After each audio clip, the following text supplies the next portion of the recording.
안녕하십니까. 아침 햇살 시간입니다. 문재인 대통령의 6.25 전쟁 70주년 기념사 분석이란 주제로 얘기해 보겠습니다. 1. 왜 기념식을 6월 25일에 하는가? 기념사를 분석하기 전에 먼저 왜 한국전쟁과 관련한 기념식을 6월 25일에 하는지부터 돌아보겠습니다.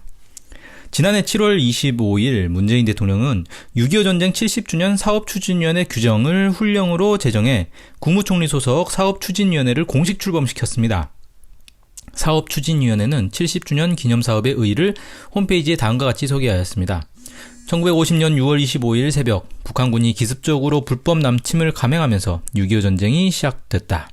6.25 전쟁은 국군과 유엔군을 포함해 수많은 사람들의 목숨을 빼앗아갔고 한반도의 전 국토를 폐허로 만들어버렸다. 100년이 지나도 재건이 불가능하다고 여겨졌지만 우리는 잿더미로 변한 불모의 땅에서 한강의 기적을 이뤄냈다. 네, 중략하고요. 안타깝게도 참전 용사의 희생과 헌신에 감사의 마음을 표현할 수 있는 시간은 그리 많이 남아있지 않다. 네, 또 중략하고요. 6.25 전쟁 70주년 사업추진위원회는 기억, 함께, 평화의 3대 주제 아래 참전 용사와 국민, 22개 유엔 참전국 등 국제사회가 함께하는 추모와 화합, 평화의 장을 실현하기 위한 다양한 사업을 추진할 계획이다. 이렇게 얘기를 했어요. 정부의 입장을 정리해보면 6월 25일은 북한에게 기습 남침을 당해 큰 피해를 입은 날입니다. 따라서 6월 25일의 의미는 치욕의 날이며 이날 행사를 한다면 왜 치욕을 당했는지 원인을 찾고 다시는 치욕을 당하지 말자는 각오를 다지는 행사를 해야 합니다. 실제로 이런 성격의 행사를 하는 곳이 있습니다. 바로 미 8군 2사단 제2공병대대입니다. 미 2사단은 1950년 11월 29일부터 12월 1일 청천강 인근 평안남도 군우리에서 철수작전을 진행하던 중 중국 인민지원군의 포위에 빠져 사단 병력 80%가 사상하는 대패를 당했으며 그 가운데 후퇴 행렬의 맨 마지막에 있었던 제2공병대가 가장 큰 타격을 입었습니다. 포위망이 접혀오자 대대장은 부대 깃발을 뺏기지 않으려고 기름을 붓고 태워버렸습니다. 철수 후 공병대 장병은 977명에서 266명으로 줄어 있었습니다. 대대장 자켈레 중령은 포로로 잡혀 2년 반 뒤에 풀려났습니다.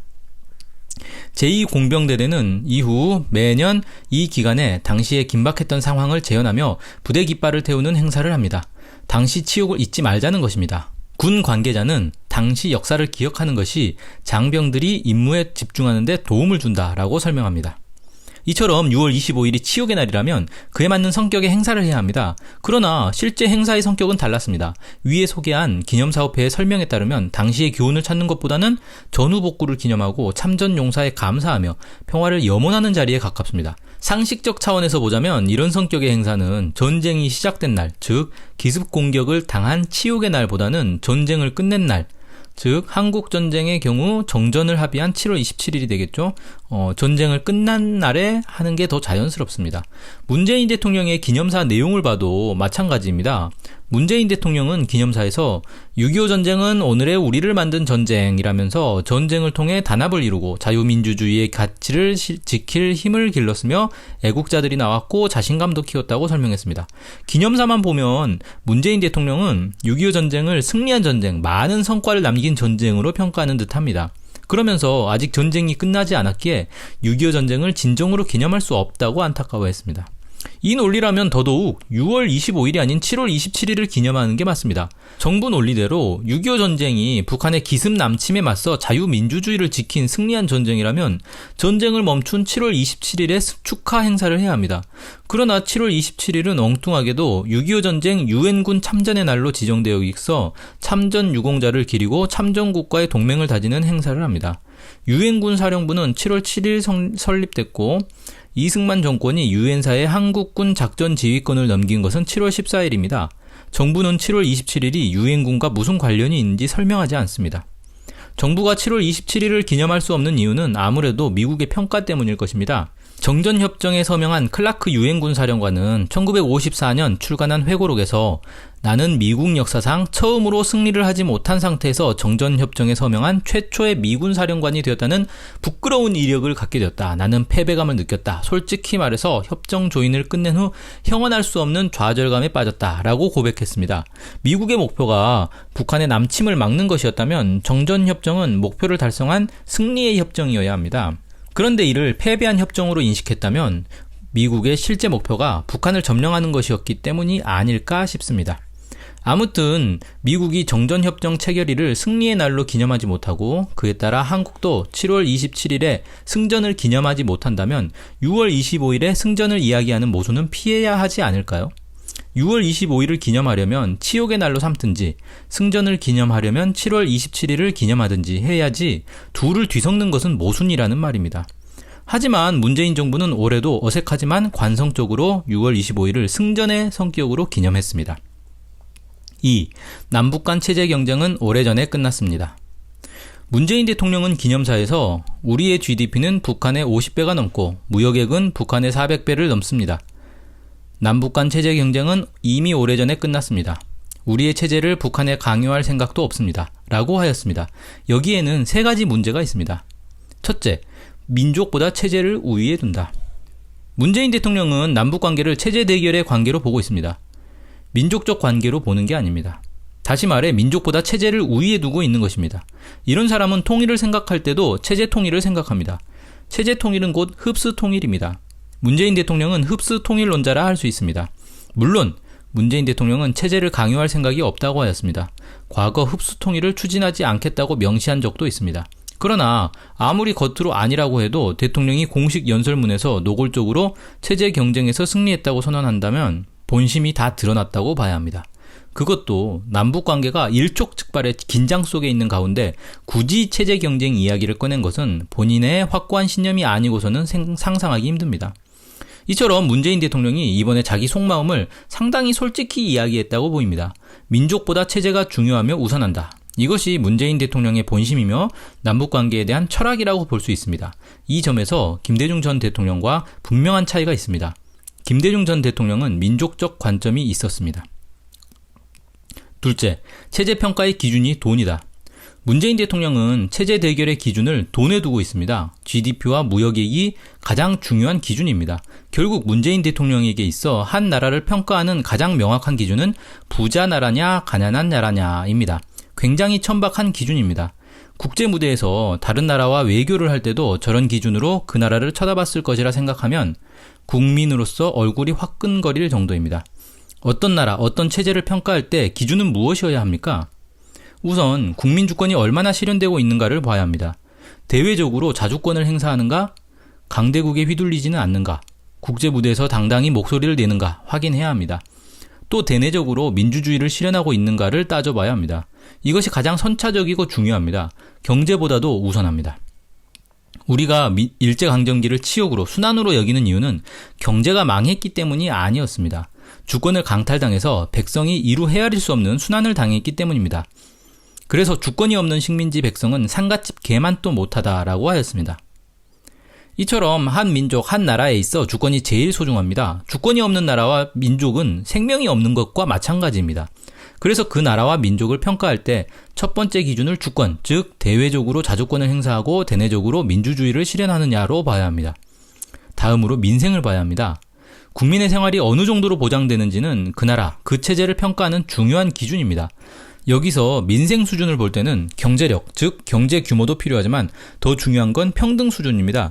경제의 관점으로만 보면 평등이 중요하지 않지만 국민의 입장에서는 평등이 더 중요합니다.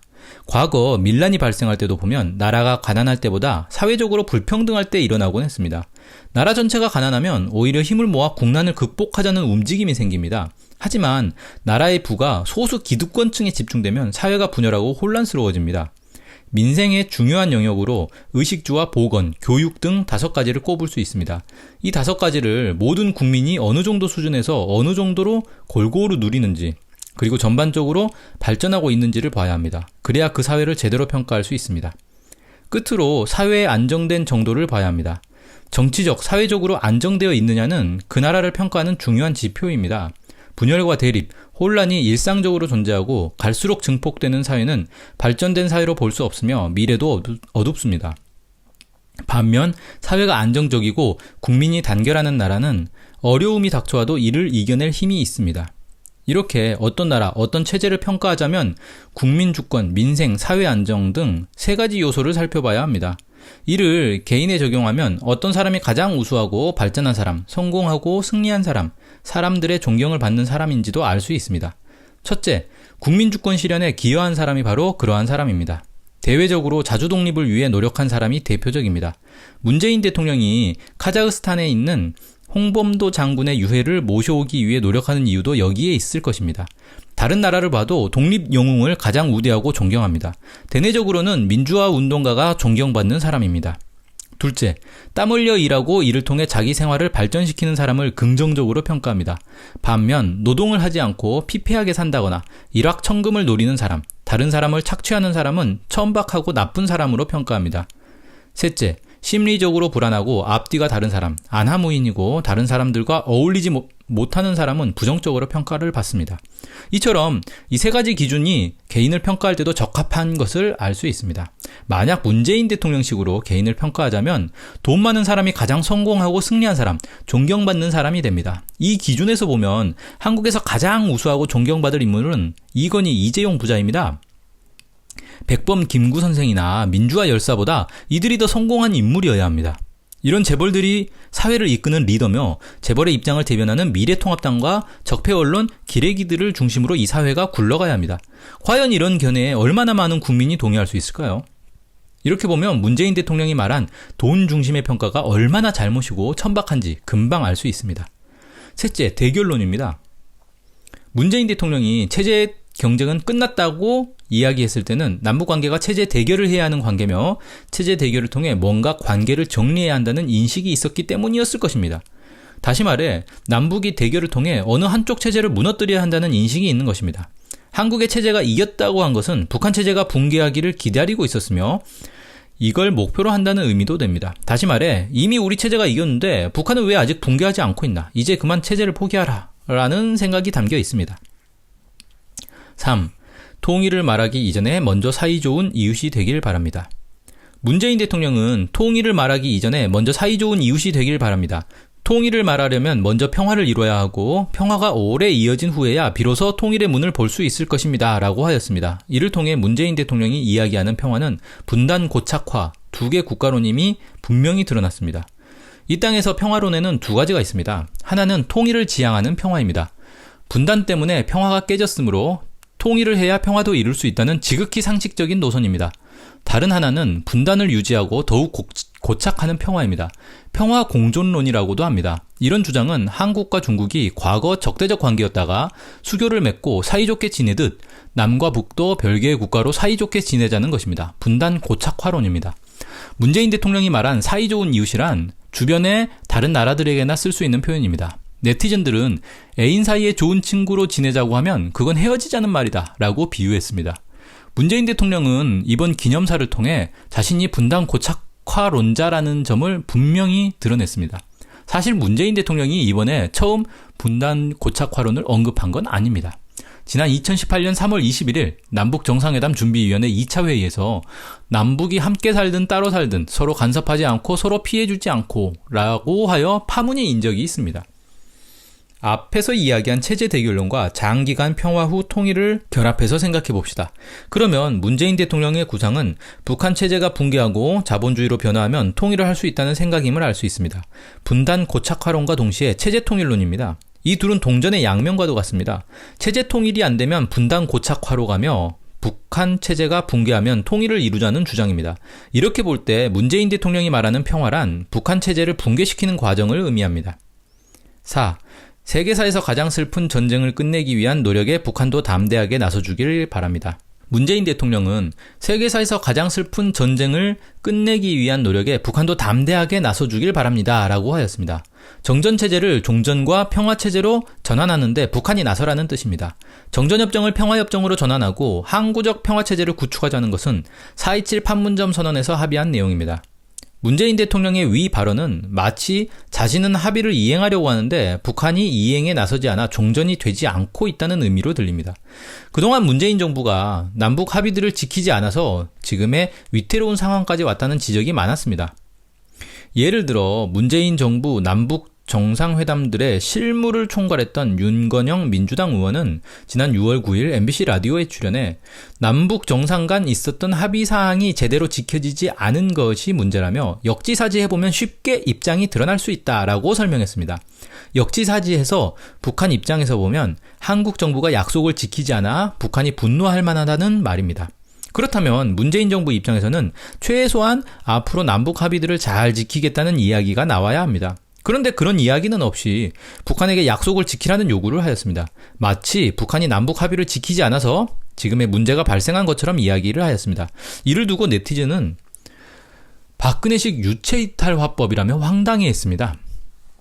문재인 대통령은 북한에게는 합의를 지키라고 요구하면서 정작 자신은 합의를 지키지 않고 대북 전단 뿌려가며 북한 체제 붕괴를 추진하였습니다.